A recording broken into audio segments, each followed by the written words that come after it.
This is Chip Maxwell, and you're listening to the Retire Smart podcast with David Brooks.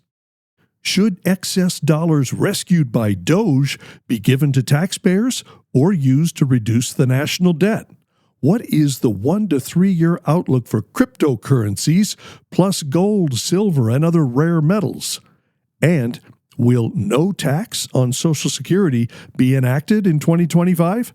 David Brooks has answers to these questions in today's Q&A episode. Into the Q&A we go, David. Another round of questions from our State of the Market address audience.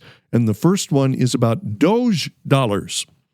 Should dollars rescued from waste, fraud, and abuse by DOGE be given to taxpayers or used to reduce the debt?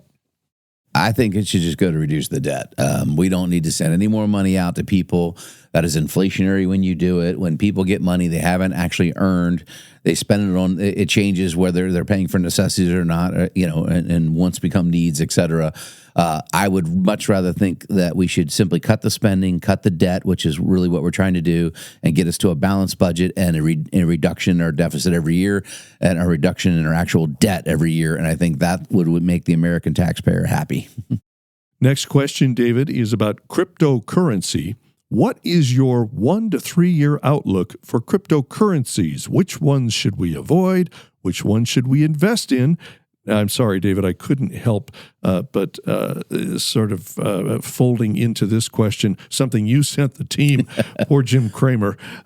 He's been taking it on the chin lately for some of his predictions. Well, he's declared that crypto is dead, so now a bunch of wags are out there saying, oh, go all in on crypto now. But how do you see it, David? Well, I would just tell everybody, take caution. I'm not giving anyone any advice on how to invest in crypto.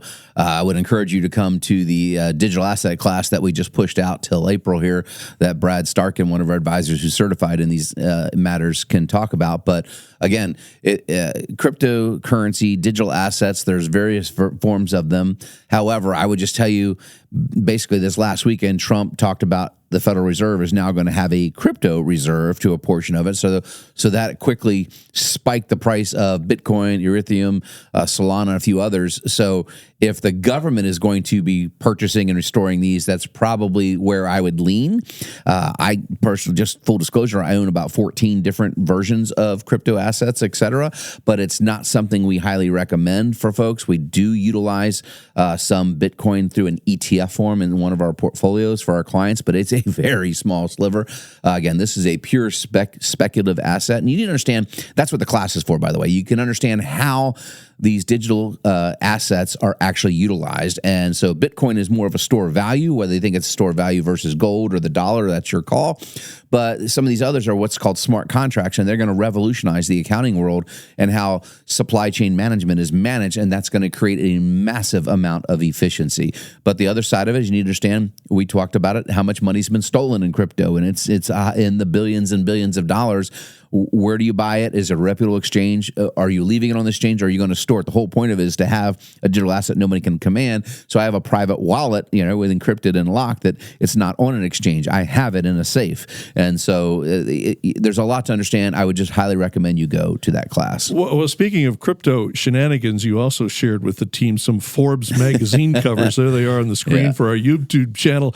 Sam Fried and some of these, the MicroStrategy guy. So Michael Saylor was just on the cover of Forbes. The kiss of death there. You appear on Forbes, and then you're in big trouble. You're indicted or in jail. So the other ones we have up here, so you've got Sam Bankman-Fried, you have Elizabeth Holmes, right, and her healthcare revolutionary company that it was all fraud, right? Well, Michael Saylor, just so you know, he runs MicroStrategy, this company that's lost about $1.6 billion in its existence for 25 years, never made money, ran all the way up with a scam in the dot-com bubble, went all the way back down to nothing, and has made this run again. And look, he's just buying Bitcoin. He takes your investment in a stock.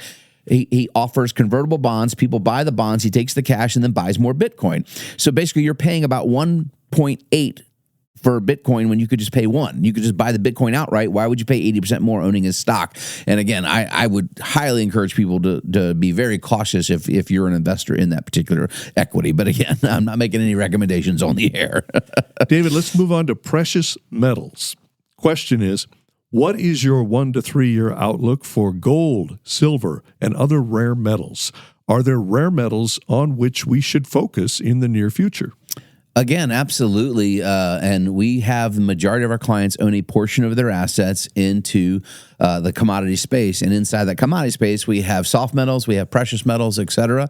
Gold and silver being the two primary ones. I will tell you the area that is very interesting now is you're going to see a massive push back to nuclear energy. Imagine that, something we've had around for 60 years, but we've run away from, and now people are realizing, well, wait a minute, this is green energy. So the green community should be pushing for it, because once you've done all the CapEx expenditures, the only cost is the enriched uranium. And so you have to buy these precious metals. But there are other metals, rare earth minerals, et cetera, that go into components to make certain things like in your iPhone, et cetera.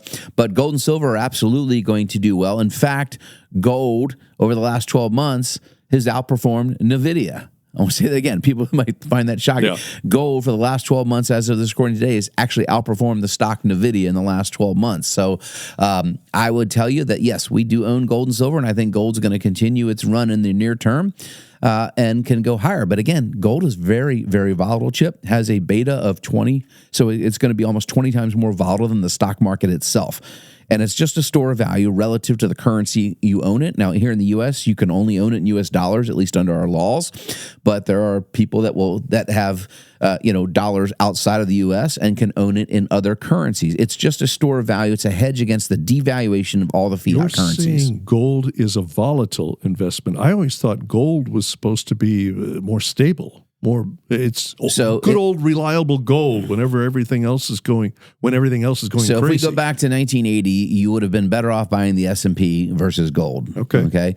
But if you would have bought gold just over the last 5 years, you'd have been better buying gold than the S&P. But again, you see these commercials, and we want to caution people. You need to have a portion of your assets. You do not want to have 100% of your IRA in gold or silver. And then again, make sure you understand these people that advertise this stuff on the news and all that stuff, they're going to charge you storage fees, and it's very expensive. We had a client lose over 40% of the value of their account when gold went up 20% during the time period. So take caution. David, let's get in one more question. This one's about Social Security. Do you think no tax on Social Security might be enacted in 2025? No, not in 2025. Will it get passed and will it be retro this year? Not likely. It may get passed into the bill, but would most likely start next year if that in fact comes law. But here's the thing. Social Security is not taxable now if you actually understand how to plan your retirement. Social Security is only taxable if you have other taxable income. So one of the things we're able to do is for about 40% of our clients, we're able to project them to a 0% tax return, a 0% tax liability every year throughout their retirement once they're to their mid or early 70s. And the primary vehicle to do that is one of our most popular tax strategies is Roth conversions. We call it SRI. We take that IRS, flip it around, strategic Roth integration. If I can move all your dollars, if you've got $1 million in your 401k when you leave work, and we can slowly pay the minimal amount of tax as we can before you have to start taking what's called required minimum distributions and move those dollars to your Roth, there's no required minimum distribution for your Roth, but if you take the distribution from the Roth and you follow the rules, you're over 59 and a half, have the account in existence 5 years, et cetera, that distribution is most likely going to be 100% tax-free, and it is not going to calculate into your Medicare tax or your Social Security tax. Therefore, your Social Security is tax-free, and you will not have to pay penalties for Medicare Part B and D. Again, if you don't understand this and you've done well, it's a saver's tax. It's a penalty for success. You may end up paying as many as 8 taxes on one distribution from your IRA. You don't know what you don't know.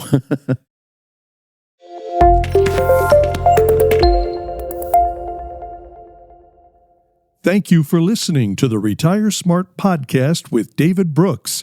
If you want to learn how to generate lifetime income, reduce your tax bill, and maintain your lifestyle in retirement, visit retiresmartpodcast.com. And make sure to subscribe to keep up with new episodes every week.